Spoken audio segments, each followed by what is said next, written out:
Hello vipi? Natumai uko vizuri na mishe zako unazifanya kama kawaida. Kumbuka bado tuko hapa KJ Online kuhakikisha kwamba tunakuletea interviews na watu tofauti tofauti ambao wana maisha, simulizi za maisha yao, right? Nimeweza kupata bahati ya kuwa na rafiki yangu sana, right? Na huyu jamaa anajulikana kama Patrick. Kama unataka kujua vitu vingi kuhusu wewe, stick na mimi, usiondoke hapo. Inakuwaje Patrick? Poa sana basi. Eh? Yeah. Swag kama yote bro. I'm just humble, man. Just humble. Yeah. Okay. Maybe kwa mtu ambaye anakutazama kwa mara ya kwanza, majina yako kamili? Patrick Joshua. Patrick Joshua. Yeah. Mzaliwa wapi? Githurai. 45, yeah. 45. Yeah. Kwa hiyo huko ndio umekuwa, shule ndio huko bado? Kuzaliwa nimezaliwa Githurai 45 but shule imekuwa primary school ndo nimeenda Githurai 45, school ilikuwa inaitwa St. Margaret Primary, yeah. Baada ya primary kuliendaje? After primary school nilijoin high school. Mko ngapi katika nyumbani? Tuko wawili. It's just me and my brother. I have a big brother. Yeah. Ambaye sasa ndio mkubwa wako? Yeah, ndio mkubwa wangu. Okay. Yeah. After maisha ya shule, misha ingine ulifanya ama? So high school, unfortunately I attended 2 high schools because the first one haikuniendea poa vile towards the end. Yeah, so I had to switch up. Yeah, it's quite a story. So yeah. So I did 2 high schools before I joined campus. Hey. Yeah. Hiyo ni kali sana. Yeah, man. Okay. So after campus ukaingia kwenye kazi? So after campus, I just cleared from campus recently. So I'm waiting for internship placement by the Ministry of Health. Yeah, so that's what I'm currently waiting on, but I'm still trying to work on a few things to see whether I can be able to generate something of my own, because I don't really want to weigh in on my parents' income at the moment. Yeah. There is something that you're doing right now? Well, there are multiple things I'm doing, inclusive of those that do not really directly impact my financial life. Yeah, but there are a few things I'm working on. But at the same time, I really don't want to put so much pressure on myself for trying to put up a business, because I might be joining internship anytime soon. So you see, it will be a waste of resources if I invest in somewhere and then I'm put on an internship program, yeah, which apparently I don't know which county I'm going to be sent to. So it's just a matter of probability. Yeah, I have studied clinical medicine and surgery. Yeah. Were you pushed to do that, or something that you wanted to do? No. Actually, that was a choice. From a very young age. I used to be fascinated with biological life. Yani nilikuwa napenda wanyama, I used to pet very weird animals, man. Anything natural used to fascinate me at the time. So, but I really didn't know that I have a calling to want to be in the medical field. That one came in after, I think after joining high school.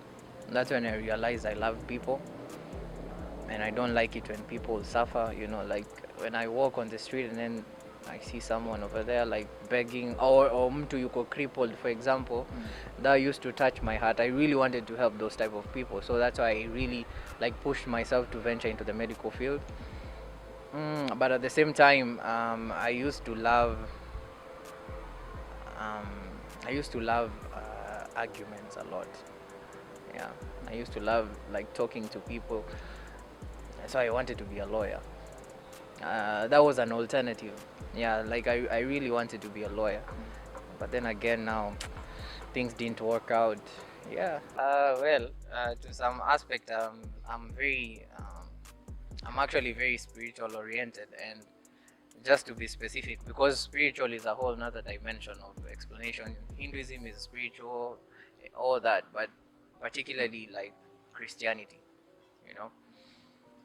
Yeah, so I'm pretty much a man of God in all humility. I say that in all humility, because it's a privilege to have that capacity to even worship a God, right?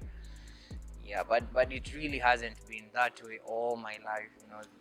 It's just like I got to a point in life where everything changed. My whole perspective, the way I view everything just changed, and that was simply what happened.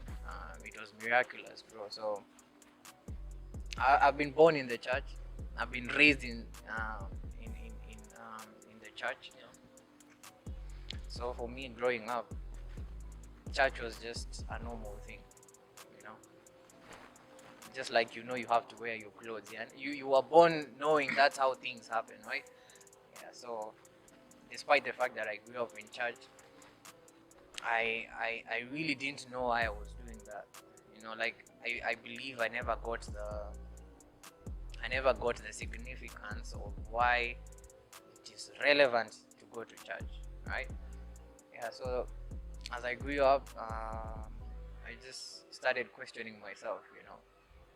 The more you grow, the more your perspective starts to broaden. You have different thought processes. Like you start questioning things. Like why should we?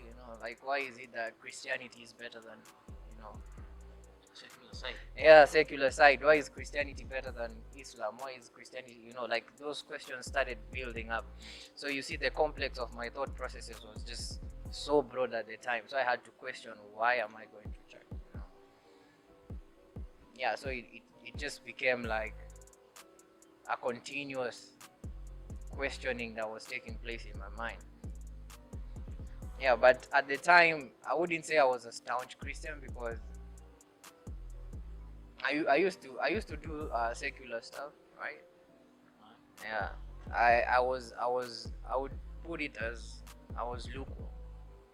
Yeah, and my lukewarmness was based on the fact that I did not know why I was in church in the first place. You know. Yeah, so pretty much that's it. I've grown up with a lukewarmness for quite some time. Yeah, until things change. Yeah. So um, there's a lot that man, I just don't know how to distribute all this, but um, let me go back to primary school. When I was in primary school, I was a very sensitive person. Sensitive in the sense that I didn't like jokes when they are not necessary. If I am in class and my focus is on my books or whatever, I didn't like it when people just come up on you and then they just like start funny games, saying funny words. Yeah, like that used to get to me a lot, and I was a very agitated person. Like I would get angry over small things. That's why I'm saying I was overly sensitive. Yeah. So I noticed I had an anger issue by then. Um, and I honestly didn't know what to do about it, because it's the type of anger that comes. It's unprecedented. Like you can't see it coming. Like you'd find yourself, you've done something out of the anger that you have, right?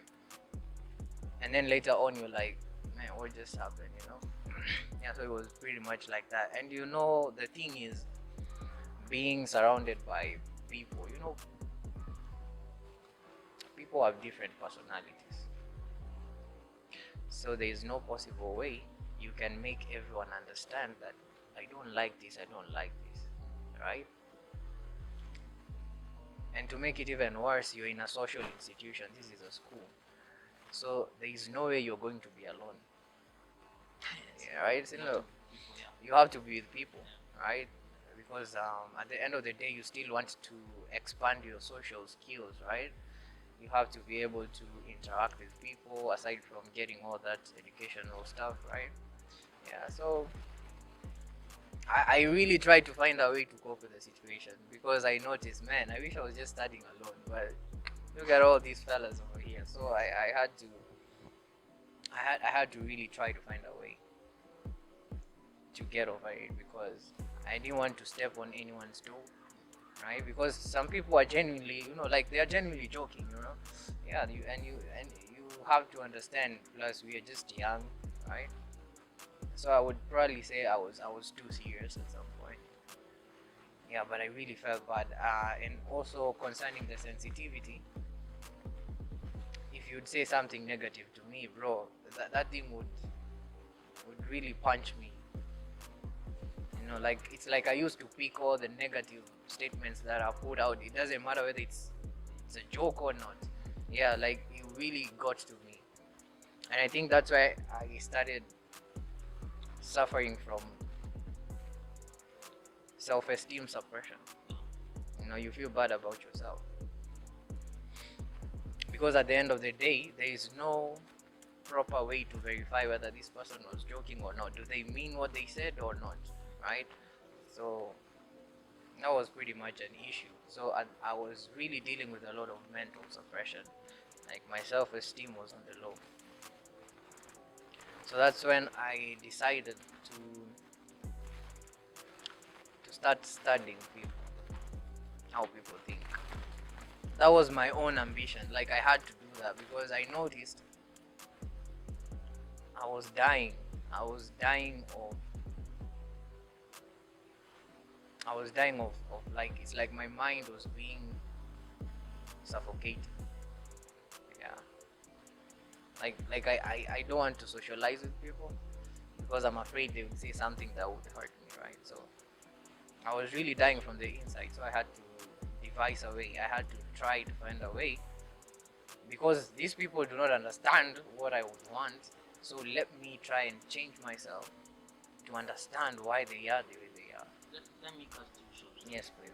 You're saying when you were in school, Yeah, I was in primary school. you could not date people, have time with them, because you wanted to be alone, Yeah. right? What about when you go home? So when I went home, I think home was better because home is where you just like offload everything. Pressure from school. School wasn't fun all the way. Yeah, school is serious business. Beaten up. Yeah, A lot of things. yeah. There's a lot of things like you have to watch where you're going. You have to watch what you're doing. So it was really so messed up to some level. So being at home, that was my place where I would say like that's the zone that I was really very playful. Right, that was my zone. So I used to like play, like be with kids as usual. We play. But when you come to school, When I come to school, I'm very cautious, bro. Yeah, very cautious. It was a different setup. Yeah, but in at home, my parents were nice. They were nice. My brother, yeah. So pretty much there was good support from home. Yeah. After primary school, I I but they honestly I never used to be a ladies person when I was in primary school. I never took notice of ladies. why, bro? Ladies are there. They are flowers. I know, at least now I know, but then I think I was not really like I wasn't really oriented to pick up those details. Like I used to no, like I did like why? Like I didn't understand why people like why do you like this girl? Like I didn't understand. What season? For what reason, man? Yeah. So it was pretty much a challenge. I wasn't really focused on that. I never even tried to be good at that. Yeah, but there was one particular lady in that class. I think I liked her. Yeah, I think I liked her. So yeah, we were just like we were friends. We were close. Yeah, she was. I think she's the first lady I ever noticed, and I said, okay, so you can actually like a girl. So yeah. So you start talking. Yeah, we started talking, with the primary school setup. Like, if you do an exam, you sit in accordance to your performance, like position 1, 2, 3, 4, 5. So you find like position 1 and 2, they sit together, 3 and 4, they sit together, like that.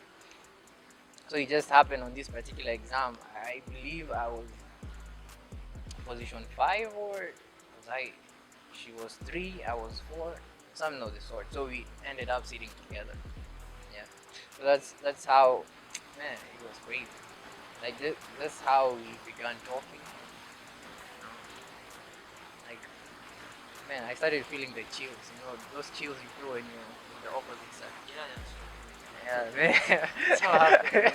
Yeah, that's the thing. That's how it began feeling. Man, and it just like grew from there. Like primary school love. Ile yani unapata